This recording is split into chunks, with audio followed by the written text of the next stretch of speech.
With regular competition for the very first season of the Overwatch League having just come to an end, there's no better time than now to discuss how things could be improved for Season 2 and beyond. Whilst the first season certainly exceeded expectations in regards to viewership and the lucrative sponsorship deals that come with it, as Overwatch League Commissioner Nate Nanza stated in a recent interview with Fox, the Overwatch League is on track to be profitable in its very first year. An incredible accomplishment for all involved, but there still remains a multitude of areas in which the overall production and viewing experience could be built upon. Now, first and foremost, I don't want this video being misconstrued as some kind of scathing criticism of the first season or anything. Growing pains are inevitable, and this is just the very beginning of something that is sure to bloom in the years to come. With that being said, arguably the most significant change that we are undoubtedly going to see with the second season is an alteration to the current schedule and structure of the league.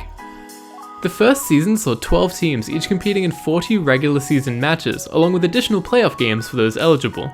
We know for certain that the league will be expanding throughout the off-season, and with the introduction of those new teams comes the challenge of adapting the schedule. In my opinion, whilst the concept of consistent local competition in the same vein as the NBA or NFL is a unique model for FPS esports, the first season certainly fizzled out from time to time due to the relentless schedule. There were stretches of competition where viewership declined and once enthralling matchups kind of just dipped into the realm of monotony.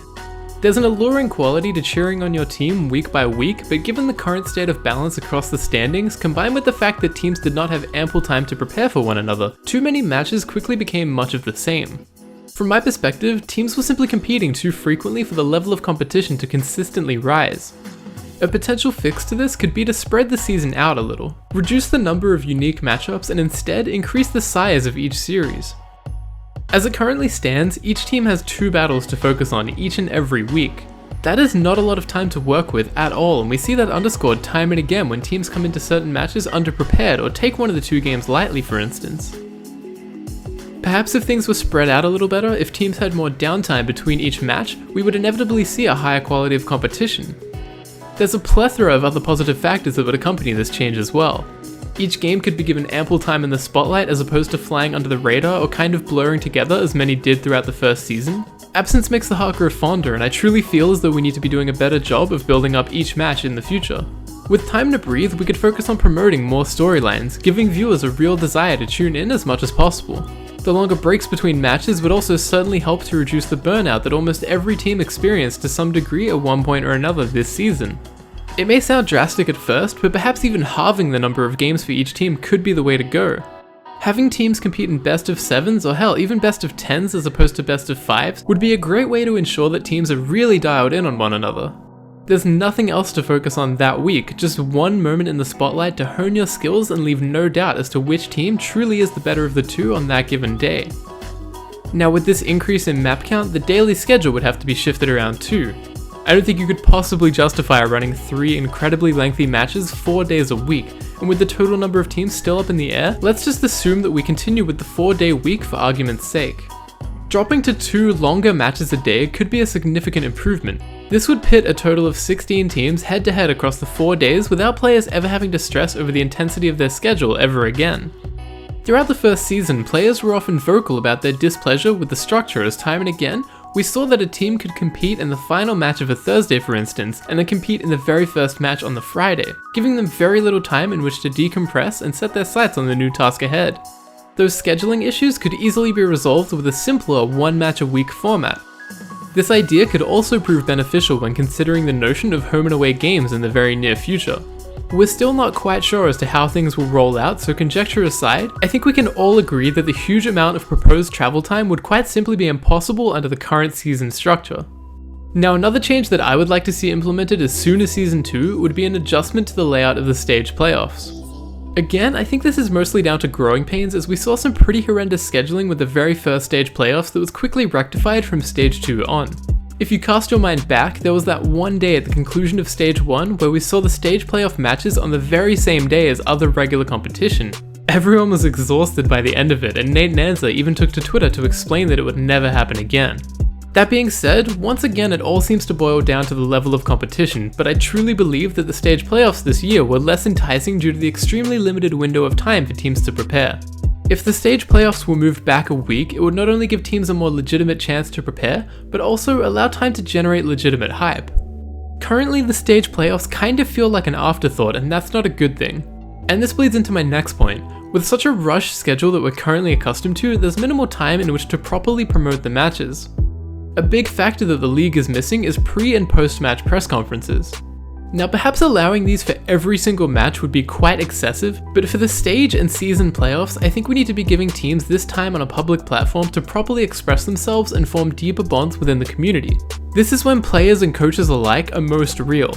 It's not a highly edited statement on personal YouTube channels, it's a real moment for these individuals to talk openly. Why exactly are the LA Valiant confident that they have the tools to beat NYXL in the season playoffs? What mistakes led to a narrow defeat for the Seoul Dynasty by the hands of the Philadelphia Fusion? These are the types of questions that we very rarely get sophisticated answers to on individual Twitch streams, but they're the type of questions that show the human side of these players, allowing for fans to develop a greater rapport.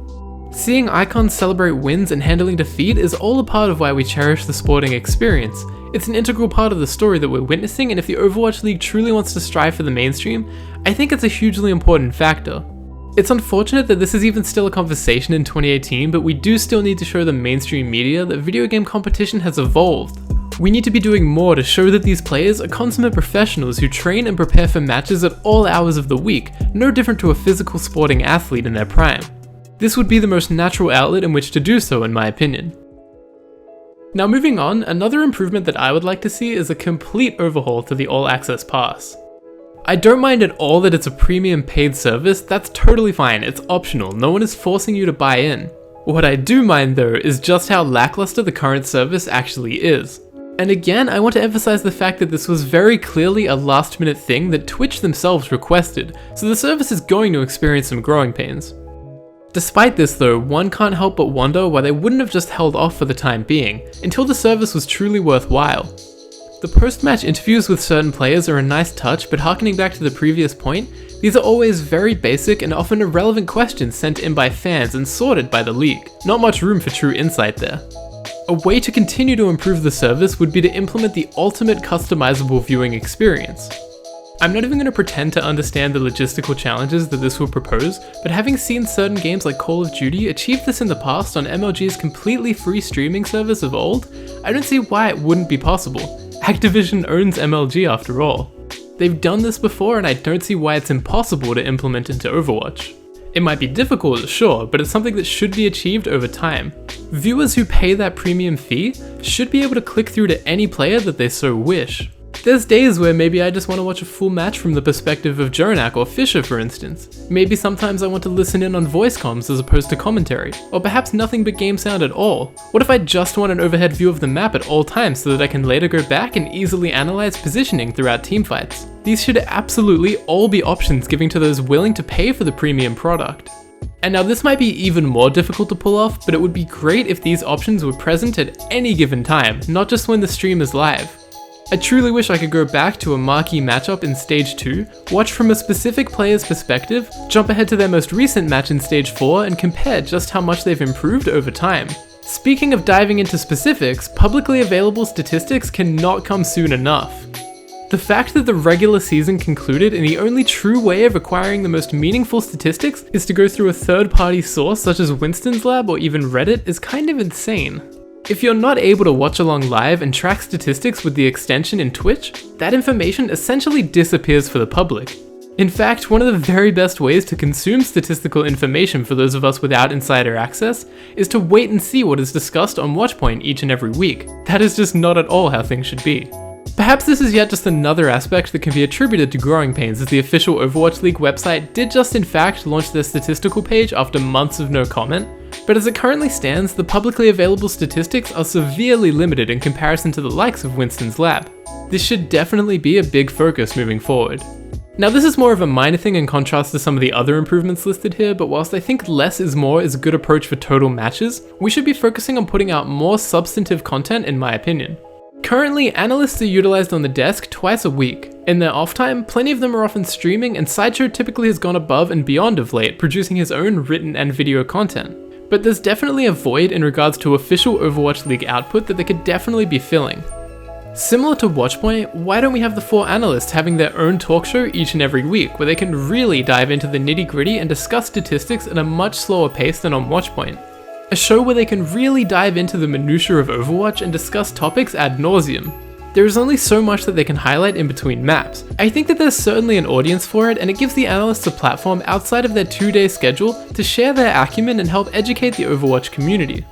And last but not least, just the personal addition that I would like to see in the seasons to come is that of added incentive.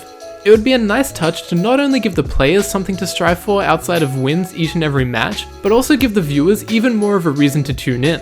Again, this is just another idea to combat potential dips in viewership throughout the midst of a season. We already see Player of the Day awards, why not expand on that and deliver Play of the Day awards, cash rewards for the most accurate Widowmakers or most efficient healers each day for instance, just more topics in general. It doesn't have to be anything too over the top, just another talking point. Players could receive a small cash bonus for their performance, whilst viewers who vote on these categories go in the running to receive a sum of tokens perhaps. Ultimately, the first season of the Overwatch League was a massive success and there's no denying it. It exceeded expectations from day one, but we should continue to strive for a better product moving forward so that more and more can jump in and discover the fantastic esport that it really is. All of these suggestions are just ways that we can improve the overall viewing experience, get more people excited for the day-to-day, and increase viewership overall.